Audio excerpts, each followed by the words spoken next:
So welcome back to my channel and another one of the How the Pros Play series videos. So this is Marcel, I forget his name, Marcel Boasting, who is a pretty useful player, a win rate of 1964, win rate of 54%, and he's driving the new Swedish Tier 8 Premium TD, the Strv S1, and he's got a really favourable matchup. He is a Tier 8 game, in a Tier 8 game, assault game, defending on Sand River, and when you're in a TD like this that is supremely accurate, fairly stealthy, it doesn't get an awful lot better than that. So there's a defender, first shot straight into him. The gun on this is the highest pen rate of any premium tank in the game.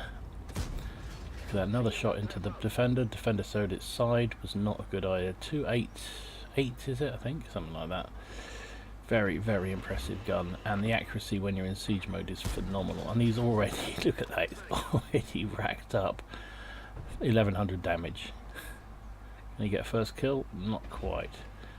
We go for that Centurion straight into his turret, and they can't see him from here. They're outside their view range.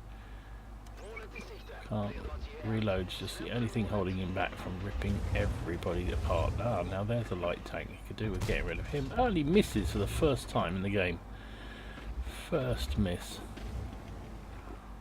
So you go into siege mode in this tank, as you're probably well aware, and that improves your accuracy and your rate of fire, and basically it makes this thing just a laser cannon. It just hits pretty much everything it sees. And this sort of game is just what you dream of in this sort of tank. Now I finally succumbed and bought it for myself over the weekend, and I have to say I haven't had a delightful matchup like this. I'm waiting for it, because when you do, you're just gonna lick your lips. Look at him, he's just working these guys over. He's already done 2,300 damage. The game is only 2 minutes old. His team are losing, however, 2-0, but it's only a matter of time before he starts whacking some serious kills into the game. I have no doubt at all. Prioritising that T-37 because he's lighting our team, and the enemy only have one light tank, and it's really hard to attack an assault game if you haven't got a light tank spotting your way. That defender is really just not sure what to do. He got into that position and took 2 big hits from Marcel, and now kind of doesn't seem to know whether to stay shit or bust, as they say.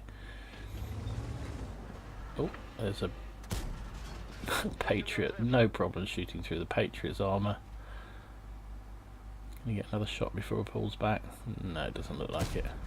Fires one anyway, and then wishes he hasn't, because there's that pesky T-37. He could have killed him. Oh, and there's the, oh, look at that, he had double whammy there. He could have taken out the 37, and he couldn't have put another shell into the defender, but he wasted that shot firing a speculative one. We've all done it. I'm not going to blame him, because I've done it many occasions, and it's so frustrating. You're waiting for the perfect shot, and then you take it.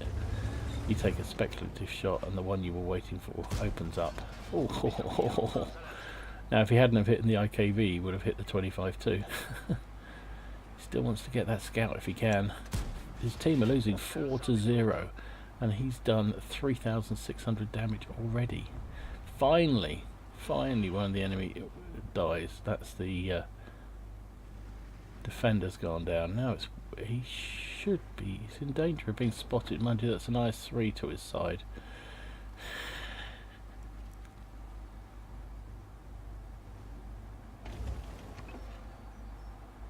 Beauty of this tank, as opposed to the UDES, is that it only takes 1.2 seconds to come out of siege mode.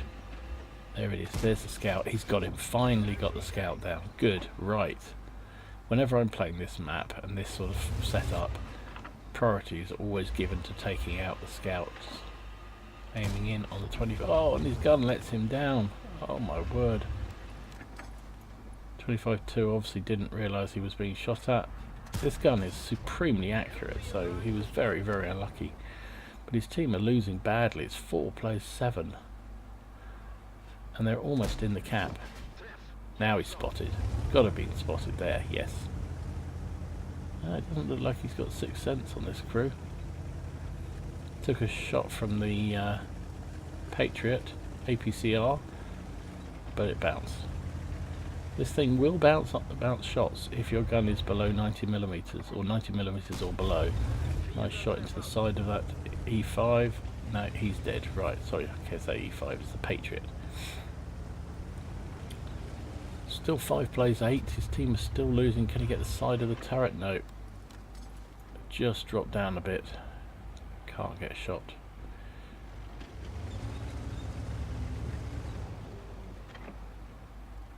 Come on. You know you want to move up. You know you want to stick your head up.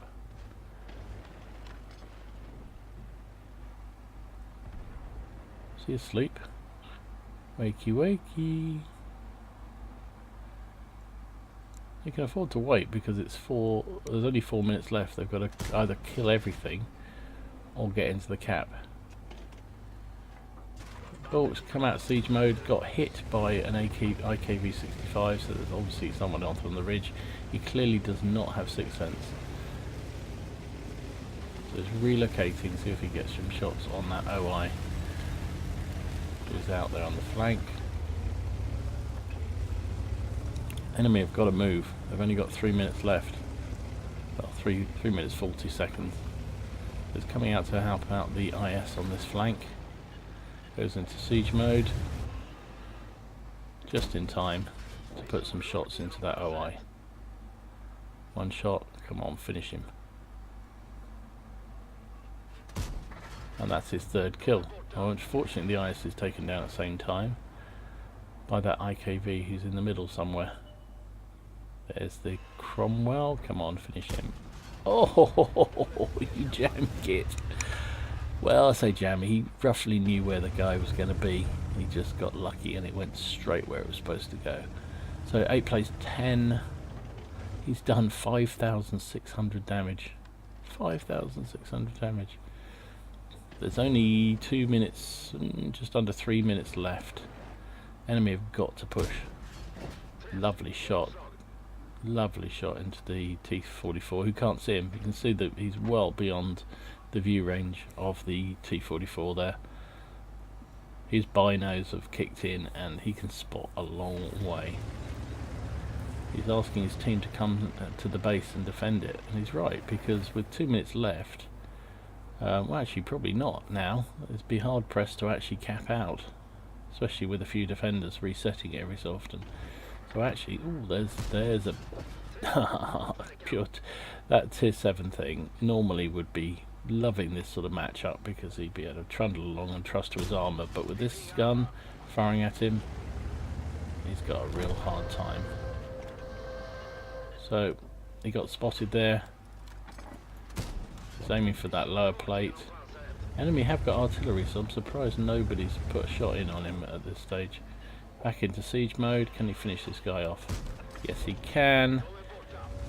What's in the cap? So the T-44's in the cap. This is lovely. He's just coming in and out of siege mode when he needs to, and that's the secret with this tank. Same with the UDES, is you've got to choose your moments. You've got to anticipate where the enemy are. Oh, he was unlucky there. You've got to anticipate where they are and get in and out of siege mode as quickly as you possibly can. There's the IKV. Takes him down. Can he spin around and get the T-44? He's not in siege mode anymore. He's got his 6th kill. Just realised, hadn't realised he'd got to 6 kills. Now they've won. Less than a minute left. Is that T1, T10? T10. Dom, you're an idiot. T29. Is it AFK? I'm wondering. It hasn't seemed to have moved since it got into that spot. You can see these. Yes. Oh no, it's still active. Still active. And he's going in. Oh, he took a big hit there, but doesn't need to worry. Oh, he's gone into siege mode. Cracky. I think I would have risked doing auto lock there at this stage in the game. Takes another hit. And 29's down. So just the arty left. 19 seconds, there's no way he'll get to the RT, not unless he gets very, very lucky. So that's a stonking game. Don't he fired any gold at all, didn't need to. Done 7,300 damage. Wowza. Beauty. I can't wait to get that sort of match up and that sort of game when I play my S1. So unsurprising, that was an ace tanker. He got fire for effect, he got Confederate, high caliber and top gun. Finished top of the team by some distance, 7,775 damage and 6 kills. Wow. 1,595 base XP, 29 shots fired, 24 of which hit, 22 of which penetrated. nearly 7,000 of his total damage was inflicted at long range, and that's where, I mean, he just had a beautiful, beautiful matchup, but he played it really well, and he didn't have Sixth Sense, so he had to rely on keeping outside their view range, keeping that gun firing, redeploying when he was under threat. He took 4 hits, 2 of which bounced, because this thing will bounce shells, particularly if they're, well, they have to be low caliber shells, under, well, say low caliber, 90mm or less. You will bounce them in this thing because it has 30mm of frontal armour, and I'll go into the mechanics, but basically the way the mechanics work, it will auto bounce at the angle that the S1 is deployed at. If it's 90mm or less. If it's 91 or above, it'll auto pen. So you got lucky there. But look at the credits. 179,565 credits. Didn't fire any premium, didn't need to, so made a profit of 140,405 silver. Wow. Wow, even if he hadn't been running a premium, would have been 80,000. Just extraordinary. And with his ×2 and bonus for being in a premium vehicle, that was 5,025 experience for his crew. Would have been 3,349 with a non-premium count, and that will get him some way to having a Sixth Sense on that commander, because oof, he did that damage and that amount of mess with the obviously not 100% trained crew. So fantastic job. So anyway, hope you enjoyed that. That's the Strv S1, the new Swedish Tier 8 Premium TD. I'm looking forward to playing with mine. But if you enjoyed that, give it a like down below and subscribe to the channel if you haven't already done so, please. And I'll see you again soon. Enjoy your games, have fun. Try not to take it too seriously. It is just a damn game after all. Gamer Dom, out.